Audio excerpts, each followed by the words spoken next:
જોઈ રહ્યા છો spark today news. Lalbaug Jain સંઘમાં ગચ્છાધિપતિ આચાર્ય ધર્મધુરંધર सूरी મહારાજનો ઋણ સ્વીકાર કાર્યક્રમ યોજાયો છે। જૈન દર્શન મુજબ જૈન સાધુ સાધ્વીજી ભગવંતો ચાતુર્માસના 4 મહિના એક જગ્યાએ સ્થિરતા કરે છે અને 8 મહિના વિહાર કરતા હોય છે। હવે કાર્તિક શુદ્ધ પૂનમના દિવસે જૈન દર્શન મુજબ ચાતુર્માસ પૂર્ણ થાય અને સાધુ સાધ્વીજી ભગવંતો ચાતુર્માસ પરિવર્તન કરશે। લાલબાગ જૈન સંઘના ટ્રસ્ટી વરિસ શાહે જણાવ્યું છે કે વીર સેવક ગીતેશભાઈ મહેન્દ્રભાઈ શાહ શિવકુબેર હાઇટ્સ સનસિટી સર્કલ પાસે ગચ્છાધિપતિ આચાર્ય ધર્મધુરંધર सूरी મહારાજ આદિઠાણાનું ચાતુર્માસ પરિવર્તન 5 નવેમ્બર સવારે યોજાશે। તે દરમિયાન કેશર सूरी સમુદાયના સાધ્વી શ્રેયાસ પ્રભાશ્રીજી તથા સ્નેહ પ્રભાશ્રીજીએ જણાવ્યું છે કે ગુરુદેવના ઉપકારોને વર્ણવવા માટે આજે સ્ટેજ પરફોર્મન્સનો કાર્યક્રમ રાખવામાં આવ્યો છે। નાની નાની બાળકીઓએ જુદા જુદા સ્વાગત ગીતો પણ રજૂ કર્યા છે।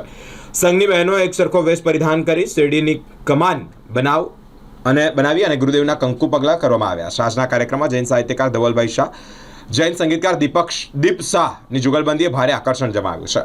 આજના કાર્યક્રમમાં યુનિવર્સિટીના પૂર્વ એન્ડ સેનેટ સભ્ય અને જાણીતા જૈન અગ્રણી દીપક શાહે ગચ્છાધિપતિ દ્વારા હરિયાણાના અંબાલા ખાતે આકાર લઈ રહેલા 108 શાસન પ્રભાવક આચાર્ય ભગવંતોના મંદિરની વિશેષતા જણાવી હતી। પ્રતિષ્ઠામાં પધારવા બધાને આમંત્રણ પણ પાઠવ્યું છે। સંઘના ટ્રસ્ટી પ્રકાશભાઈ શાહે જણાવ્યું છે કે સંઘ ઉપરના ગુરુદેવના ઉપકારોને યાદ પણ કર્યા હતા। સંઘના બધા સભ્યોનો આભાર માન્યો હતો। આજના પ્રસંગે સાધ્વીજી મહારાજ દ્વારા કોલ્હાપુર કર્ણાટક હુબલી સહિત જુદા જુદા જૈન સંઘો તરફથી અંબાલા મંદિર નિર્માણમાં આવેલા અનુદાનની જાહેરાત કરવામાં આવી હતી એમ જૈન અગ્રણી દીપક શાહે જણાવ્યું છે।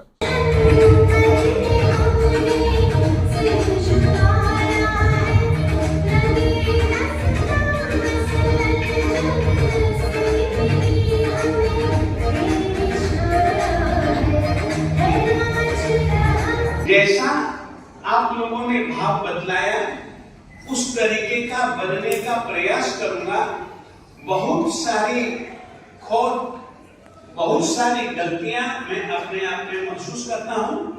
तीसरी बात साध्वी जी महाराज साहब जी की यानी कि श्रेयांश प्रभा जी महाराज और स्नेह प्रभा जी महाराज इनकी कृतज्ञता कि मैं बहुत बहुत अनुमोदना करता हूं, मगर यह भी सोचता हूं जितना इन्होंने किया या करवाया या ये जो मेरे प्रति मन में रखते हैं मैं उस योग्य न हूं, बन सकूं, ऐसा प्रयास करूंगा। साहब 3 प्रकारना प्रवचन છે આપ જાપ લેવા 8 દિવસની છૂટની 8 દિવસ પછી કરશું। नहीं जाप तो करना ही है, वो तो पानी आपको देना ही है। उपस्थित सारे मेहमानों ने मारा प्रणाम। आज हूँ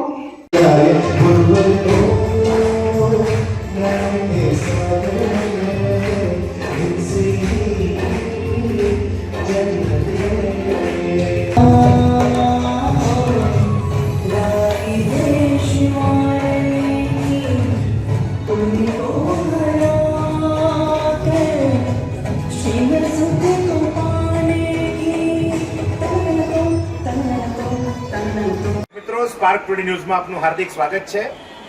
લાલબાગ જૈન સંઘની અંદર વલ્લભસરી સમુદાયના વર્તમાન ગચ્છાધિપતિ પરમ પૂજ્ય આચાર્ય ધર્મધુરંધર सूरी મહારાજ સાહેબ ચાતુર્માસ બિરાજમાન। હવે ગણતરીના દિવસો બાકી છે ચાતુર્માસ પૂર્ણ થવાને। આજે લાલબાગ જૈન સંઘમાં એક સરસ મજાનો કાર્યક્રમ છે। આ કાર્યક્રમ શું છે એ માટે આપણે જે લાલબાગ જૈન સંઘના પ્રમુખ છે આમાં ટ્રસ્ટ સમસ્તના પ્રમુખ અને લાલબાગ જૈન સંઘના ટ્રસ્ટી એવા પ્રકાશભાઈ છે, જગદીશભાઈ છે, વારીસભાઈ છે। આજે જે મહારાજ સાહેબ આખો કાર્યક્રમ કર્યો એમના સંસારી ભાઈ રાજુભાઈ અને કાકા રિકપચંદ આપણી સાથે છે। આપણે પ્રકાશભાઈને પૂછીએ આજે શું કાર્યક્રમ થયો, કેવી રીતે ચાલ્યો, કેટલા લોકોએ ભાગ લીધો અને કાર્યક્રમની રૂપરેખા શું હતી? આજનો જે આ કાર્યક્રમ છે એ પરમ પૂજ્ય ગચ્છાધિપતિ ધર્મધુરંધર सूरी મહારાજ સાહેબની નિશ્રામાં થયેલો કાર્યક્રમ છે અને આ કાર્યક્રમ ખરેખર ઇતિહાસમાં પણ જો કહું તો કદાચ ખોટું નથી એવો અનોખો કાર્યક્રમ છે। પૂજ્ય ગુરુદેવ જ્યારે પાલિતાણામાં હતા ત્યારે અન્ય સમુદાયના એટલે કે કેસર सूरी સમુદાયના બે સાધુજી ભગવાનને એક પ્રશ્ન હતો સ્નેહ પ્રભાશ્રીજી મહારાજ સાહેબને શારીરિક પ્રશ્ન એ માટે તેઓએ ઘણા બધા રિપોર્ટ કરાવેલા, ઘણા ડૉક્ટરને મળેલા, ઘણી બધી જગ્યાએ જઈ આવેલા હતા, પરંતુ ક્યાંય એમનો નિકાલ આવતો નહોતો। ત્યારે કોઈકે એમને કીધું કે તમે વિજય વલ્લભ सूरी સમુદાયના ધર્મધુરંધર सूरी મહારાજ સાહેબ અત્યારે ગચ્છાધિપતિ પાલિતાણામાં છે તો આપ એમને પણ એકવાર મળી જો તો વધારે સારું। અને તેઓ એમને મળ્યા।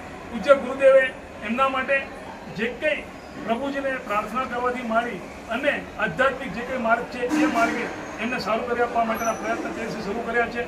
અને ગુરુદેવની ત્યાં આગળ એમને પાણી આપ્યા બાદ થોડા દિવસમાં ઘણો બધો ફેરફાર આવ્યો, પણ સંપૂર્ણ ફેરફાર ન આવવાથી ગુરુદેવે કીધું કે જો હવે વધારે પૂરેપૂરી ટ્રીટમેન્ટ જોઈતી હશે તો આપને બરોડા ચાતુર્માસમાં આવવું પડશે. સાધ્વીજી ભગવંતે પોતે પોતાના ગચ્છાધિપતિશ્રીની રજા લઈ અનુજ્ઞા લઈ અને તેઓ એ ગાડી પધાર્યા. અને ખરેખર અત્યારે જો પરિણામ જુઓ એટલું બધું સુંદર પરિણામ તેઓશ્રીને મળ્યું છે અને કોઈ કલ્પના બહારનું.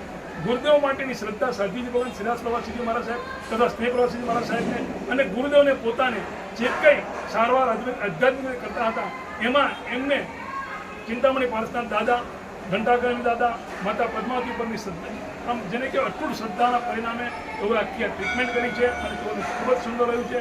આજનો આ કાર્યક્રમ ખરેખર ઋણ સ્વીકારનો કાર્યક્રમ. સાધ્વીજી ભગવાન એક જ વાત હતી કે અમે તો ખરેખર એમના પરિવારના ન ગણાઈએ, સ્વાભાવિક રીતે આપણે સંસારીપણામાં પણ જોઈએ તો આપણે આપણા જ પરિવારની કાળજી લેતા હોય છે, પડોશીના પરિવારની પણ કાળજી લેતા નથી હોતા. એ સંજોગોની અંદર ગચ્છાધિપતિશ્રીએ કેશવશ્રી સંપ્રદાયના સાધ્વીજી ભગવાન માટે દરરોજ 3 કલાક સુધી જાપ કરી એ પાણી મંત્રીને આપતા હતા. અને વચ્ચેના થોડાક સંજોગો એવા પણ હતા કે પૂજ્ય ગુરુદેવની તબિયત સારી નહોતી, છતાં પણ તેઓ 3 કલાક જાપમાં બેસે અને એમને આ પાણી મંત્રીને આપતા હતા. સાથે સાથે બિહારની અંદર ઘણી તકલીફ હતી, કારણ કે બિહાર વહેલી સવારે પૂરો પડે, ઉનાળાના દિવસો હતા, પણ રાત્રે 3 કલાક એ જાપ કરી અને એ પાણી આપતા હતા. એના કારણે બિહાર પણ ગરમીમાં થતો હતો, પણ જે ગુરુદેવની પાકી તૈયારી જોડે જોડે રહેલા તમામ સાધુજીએ પણ એટલો સહકાર આપ્યો હતો. અને એના પરિણામે આજે સાધ્વી ભગવાનને એવું લાગ્યું કે મારે ઋણ સ્વીકાર કરવો જોઈએ. એનાથી વિશેષ જે બંને મારી સાથે ઉભેલા છે એમના ભાઈ અને કાકા, એવું લાગ્યું કે પરિવારે પણ આ એક ઋણ મુક્તિમાં કરવી જોઈએ. અને ઋણ મુક્તિનો આજનો કાર્યક્રમ છે, ખૂબ સુંદર કાર્યક્રમ ગોઠવાયો છે. એમાં આખો ઉપાશ્રય ચોખ્ખી જ ગયેલો હતો અને ઘણા જ બધા ભક્તો આજે પધારેલા છે. બાળિકાઓએ પણ સુંદર મજાના કાર્યક્રમ આપેલ છે. અને જે વીર ભક્ત મંડળથી મારી સંઘની બહેનો, મહિલા મંડળની બહેનોએ બહુ ઉત્સાહથી આજે ભાગ લઈ અને આખા કાર્યક્રમને સુંદર રીતે સંપન્ન કર્યો છે. અને હવે પૂજ્ય ગુરુદેવનો ચાતુર્માસ પરિવર્તન દિવસ આવેલો છે. કાર્તક સુદ પૂનમના દિવસે અમારા શ્રી સંઘમાં સવારના શત્રુંજય તીર્થના પટ જારી અને ત્યારબાદ કીર્તેશભાઈ, મહેન્દ્રભાઈ, સોમચંદ શાહ પરિવાર લાભ લીધેલ છે.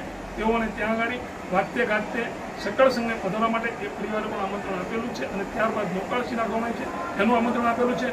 આજના કાર્યક્રમ બાદ જે સાધુ ભક્તિ રાખી છે એનો લાભ મૃદુલાબેન શાંતિલાલ ભટ્ટ પરિવારે લીધેલ છે. અને આજની પ્રભુજીની અંગીનો લાભ વિનીતાબેન, મનહરભાઈ ભોગીલાલ શાહ પરિવાર લીધેલ છે. એ પરિવારની પણ શ્રી સંઘ તરફથી ખૂબ ખૂબ અનુમોદન. આપનું નામ? પ્રકાશભાઈ શાહ.